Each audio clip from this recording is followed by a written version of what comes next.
O que realmente nos apavora não é a morte em si, mas sua previsibilidade. Somos criaturas que vivem à beira do abismo, dançando entre a ignorância e o terror. A ideia de que um simples aplicativo possa anunciar com precisão cirúrgica o momento de nossa morte é uma afronta à nossa necessidade ilusória de controle. Quando o mistério é substituído pela certeza, resta apenas a desesperança. E é nesse vazio emocional que o medo encontra morada. Um medo paralisante, irracional, que nasce da consciência de que nada pode ser feito. O terror psicológico se constrói sobre a antecipação, sobre o tic-tac ininterrupto do tempo que corre rumo ao inevitável. Nas entranhas da metrópole paulistana, onde milhões andam apressados e anestesiados, o improvável começou a se tornar comum. Em meio ao barulho dos motores, buzinas e gritos abafados, surgia um novo sussurro, o do Thanatos. Ele não fazia barulho, instalava-se em silêncio, como uma maldição. Sua interface era simples, mas carregada de um peso incompreensível. Uma tela preta, letras brancas e apenas uma frase: deseja saber quando morrerá? No fundo, o som de batidas cardíacas, lentas e graves, como um aviso. As primeiras mortes foram ignoradas, mas quando as notificações começaram a chegar, antes mesmo da instalação do aplicativo, os sorrisos viraram calafrios. Daniel Neves era um jovem influenciador digital com mais de 400 mil seguidores no Instagram. Brincalhão, debochado, vivia fazendo piadas sobre teorias da conspiração. Quando soube do Thanatos, decidiu fazer um vídeo satirizando o app. Gravou tudo: a instalação, o clique na opção Sim, o rosto zombeteiro lendo a mensagem. Sua morte ocorrerá às 03h44 desta madrugada. Durante o vídeo, Daniel gargalhou. Seus comentários, recheados de ironia, conquistaram milhares de curtidas. Ele prometeu fazer uma live às 03h45 para desmentir o aplicativo. O vídeo foi compartilhado freneticamente, mas a live nunca aconteceu.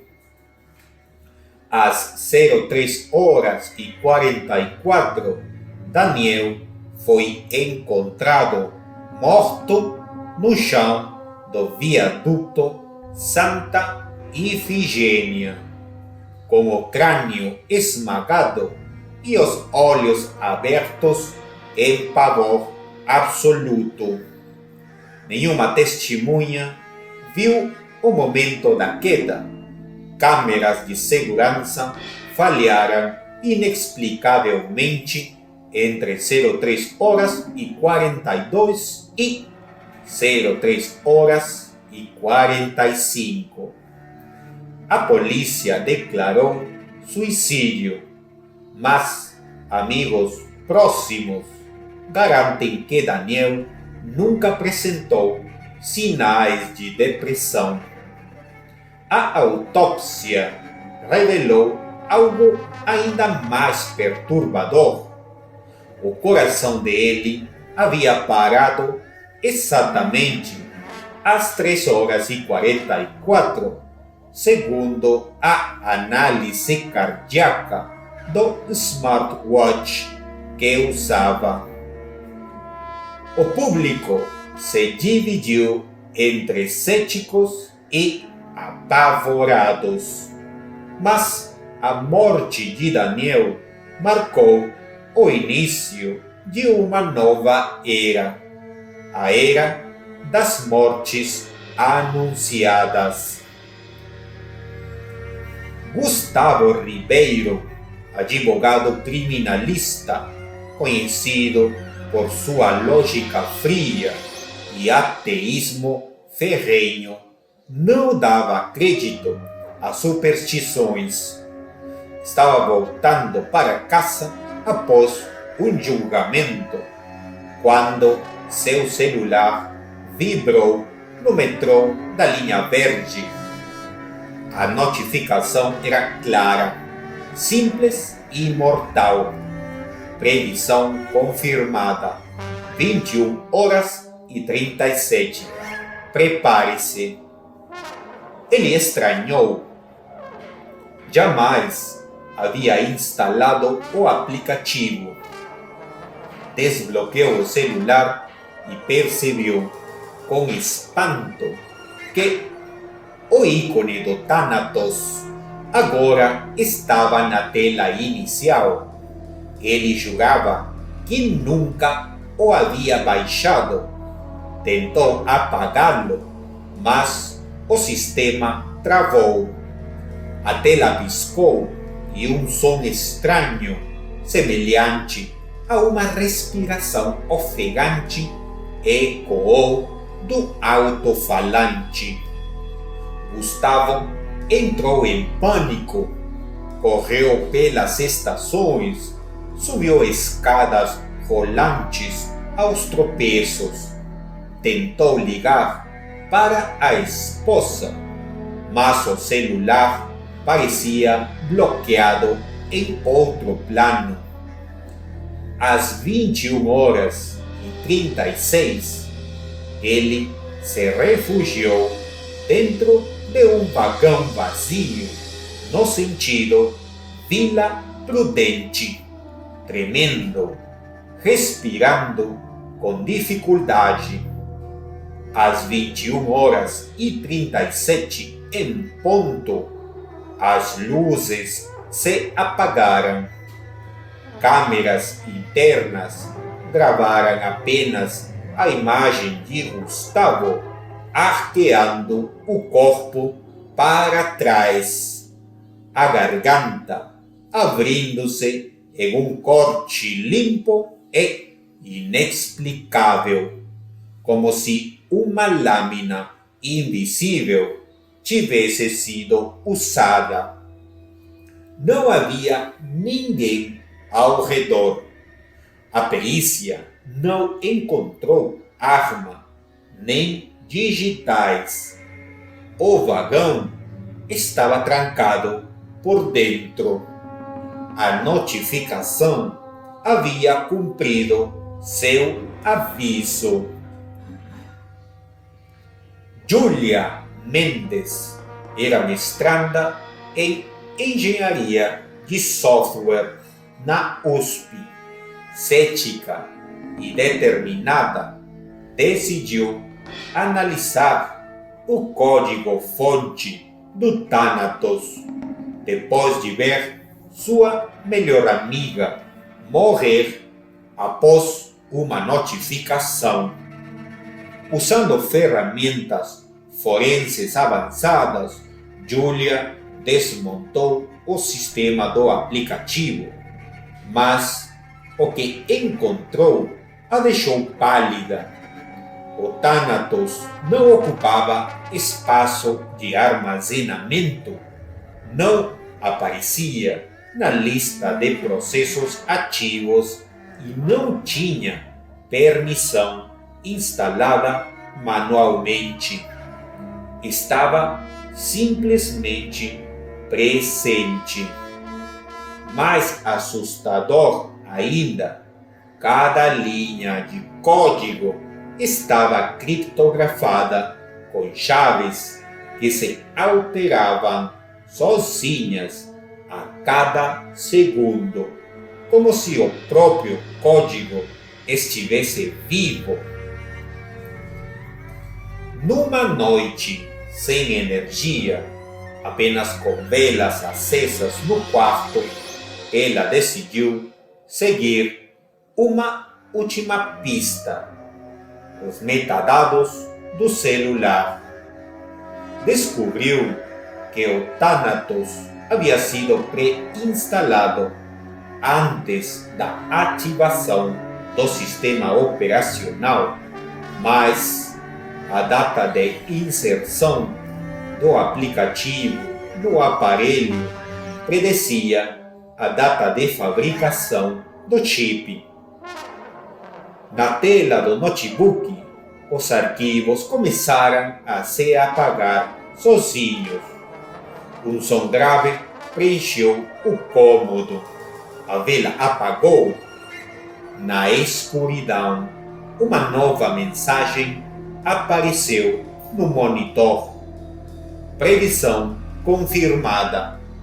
2h11. A câmera de segurança do prédio gravou Julia sendo puxada pelo pescoço por mãos invisíveis, até seu corpo desaparecer diante da porta do elevador, que nunca se abriu. Marcos Faria, professor de física quântica da Universidade Federal de São Paulo, era conhecido por seu ceticismo e métodos experimentais rigorosos. Ao tomar conhecimento do Thanatos, decidiu realizar um experimento. Usaria um celular novo, lacrado, desconectado da internet e sem bateria por segurança. Ligou o aparelho dentro de uma sala isolada por gaiola de Faraday para impedir qualquer sinal externo. No segundo dia de testes, a tela do celular piscou sozinha. O aplicativo estava lá e já trazia uma sentença: previsão confirmada, 15h02.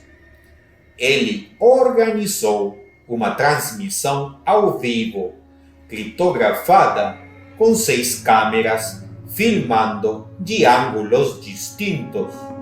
Nenhum contato com o exterior.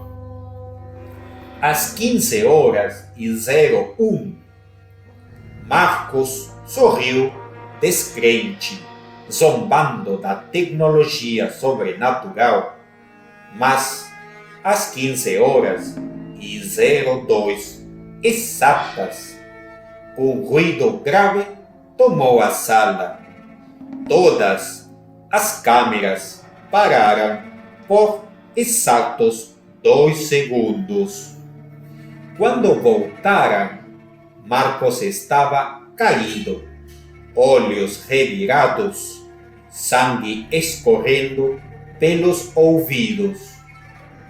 O laudo indicava ruptura simultânea de aneurismas cerebrais em locais distintos do cérebro, algo estatisticamente impossível. O aparelho celular ao lado dele se autodestruiu, queimando por dentro sem sinal de superaquecimento. O Thanatos havia vencido mais uma vez. Não havia lógica, não havia explicação, apenas a certeza de que o destino agora era regido por um algoritmo invisível, inquebrável, inevitável. Sem aviso, o Thanatos parou de enviar notificações. Pessoas deletaram o aplicativo, destruíram aparelhos, fugiram da cidade. Durante semanas houve silêncio. Mas então, numa manhã nublada e fria de julho, todos os celulares de São Paulo vibraram ao mesmo tempo. A mensagem era única e desesperadora. Previsão confirmada. Em breve. Não havia hora nem data, apenas a certeza do fim. Hospitais entraram em colapso, com pessoas tentando internar-se preventivamente. Igrejas ficaram lotadas. O desespero voltou com força total e, naquela mesma noite, 23 pessoas morreram ao mesmo tempo, em locais diferentes. Ataques cardíacos, quedas misteriosas, sumiços completos. Nada conectava as vítimas, exceto o aplicativo. A última vítima conhecida foi um jornalista investigativo chamado Victor Lemos, que publicou um dossiê sobre o Thanatos em seu blog. No texto, ele revelava que o app estava presente em todos os dispositivos conectados à nuvem desde 2017, invisível, adormecido, aguardando ativação. Seu artigo finalizava com uma frase que congelou os leitores. Se você está lendo isso, o Thanatos já conhece seu nome. Minutos após publicar, Victor foi encontrado morto em seu apartamento, com todos os ossos quebrados, mas sem sinal de agressão externa. O celular em sua mão estava intacto. Na tela, uma última notificação.